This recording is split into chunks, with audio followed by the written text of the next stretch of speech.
بسم اللہ الرحمن الرحیم۔ رسول اللہ صلی اللہ علیہ وسلم نے اس وقت جب آپ کے گرد صحابہ کی ایک جماعت بیٹھی ہوئی تھی فرمایا کہ مجھ سے بیعت کرو اس بات پر کہ اللہ کے ساتھ کسی کو شریک نہ کرو گے، چوری نہ کرو گے، زنا نہ کرو گے، اپنی اولاد کو قتل نہ کرو گے، اور ناعمدن کسی پر کوئی ناحق بہتان باندھو گے، اور کسی بھی اچھی بات میں اللہ کی نافرمانی نہ کرو گے۔ جو کوئی تم میں اس عہد کو پورا کرے گا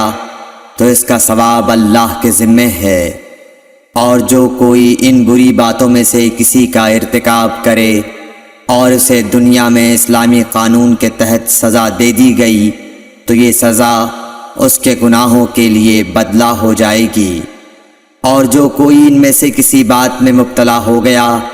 اور اللہ نے اس کے گناہ کو چھپا لیا تو پھر اس کا معاملہ اللہ کے حوالے ہے، اگر چاہے معاف کرے اور اگر چاہے سزا دے دے۔ عبادہ کہتے ہیں کہ پھر ہم سب نے ان سب باتوں پر آپ صلی اللہ علیہ وسلم سے بیعت کر لی۔ صحیح بخاری حدیث نمبر 18۔